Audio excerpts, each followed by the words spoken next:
नत्वा जिनेन्द्रं गतसर्वदोषं सर्वज्ञदेवं हितदर्शकं च श्रीजैनसिद्धान्तप्रवेशिकेयं विरच्यते स्वल्पधियां हिताय। कल हमने परोक्ष प्रमाण के भेद जाने थे।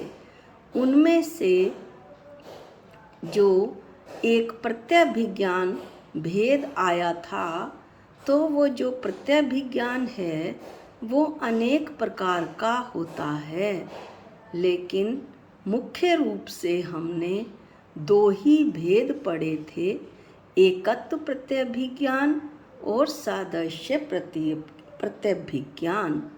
अब परोक्ष प्रमाण की चर्चा में ही हम कुछ और स्वाध्याय करेंगे। मति ज्ञान और शुद्ध ज्ञान परोक्ष प्रमाण हैं। ये ज्ञान इंद्रियां, मन और उपदेश की सहायता से जाने जाते हैं। इसलिए पर की अपेक्षा के कारण इन्हें परोक्ष कहा। परंतु मति और शुद्ध ज्ञान के बिना केवल ज्ञान की उत्पत्ति नहीं होती। अब हम जानेंगे कि आत्म अनुभव में मति ज्ञान कैसे सहायक है।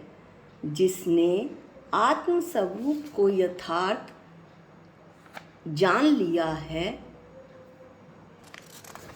जिसने आत्म स्वरूप को यथार्थ नहीं जाना है, वह आत्मा का स्मरण नहीं कर सकता, क्योंकि स्मृति तो पूर्व अनुभव में आए हुए पदार्थ की ही होती है। इसलिए अज्ञानी को आत्मा का स्मरण नहीं होता। किंतु राग मेरा है ऐसा पकड़ में आता है, और ऐसी ही पकड़ का उसे स्मरण होता है, राग का ही स्मरण होता है, क्योंकि उसे राग का ही अनुभव है। अब हम परोक्ष प्रमाण के भेद, स्मृति, प्रत्यभिज्ञान, तर्क और अनुमान को इसी विषय पर चर्चा करेंगे कि स्मृति मति द्वारा जिस ज्ञान की धारणा हो गई है उसका स्मरण करना।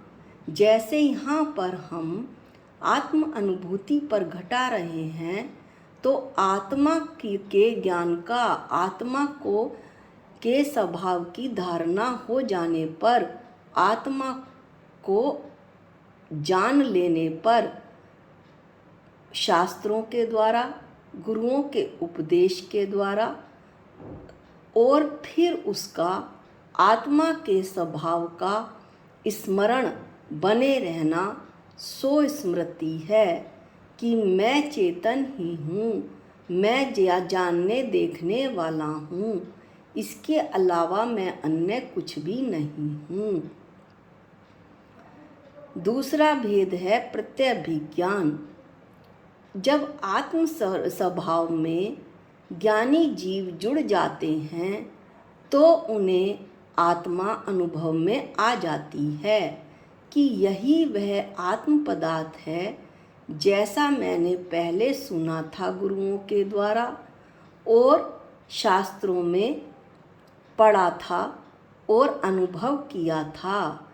इस तरह से ये प्रत्यभिज्ञान हुआ कि पहले जाने हुए वस्तु या पदार्थ का, दृश्य का सामने आ जाने पर जो ज्ञान होता है वो प्रत्यभिज्ञान है। तो जब ज्ञानी जीव आत्म स्वभाव में जुड़े तो उन्हें बिल्कुल उसी प्रकार अनुभव हुआ जैसा कि उन्हें पूर्व में हुआ था।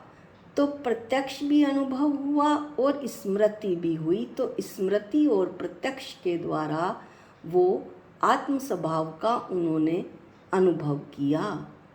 अब तीसरा भेद है तर्क जब जब निज ज्ञान स्वभाव में दृष्टि जाती है तो आनंद आता है। आनंद का जहाँ अनुभव होता है वही आत्मा है। इसके लिए हम थोड़ा सा तर्क की परिभाषा पुनः देखेंगे।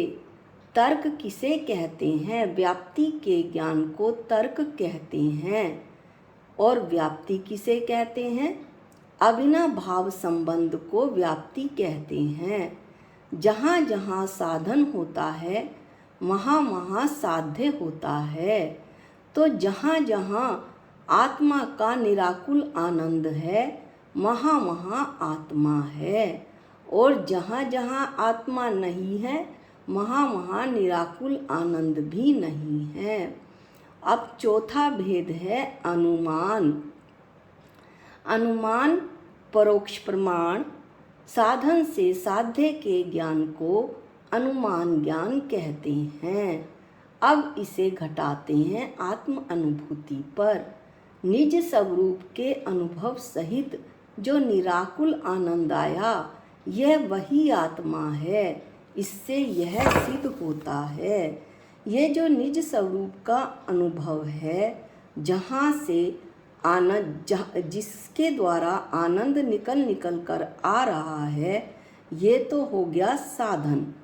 और जो आनंद आया वो पहुँचाएगा अखंड आत्मा पर कि जहाँ से आनंद आ रहा है वही मेरी अखंड आत्मा है और मैं ये अखंड आत्मा ही हूँ। इसके अलावा मैं अन्य कुछ भी नहीं हूँ।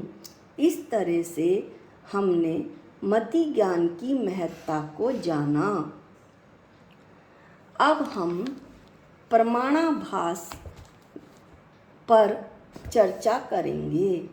प्रमाणाभास किसे कहते हैं? मिथ्या ज्ञान को प्रमाणाभास कहते हैं। जो पदार्थों को ज्यों का त्यों ना जाने वह प्रमाणाभास है।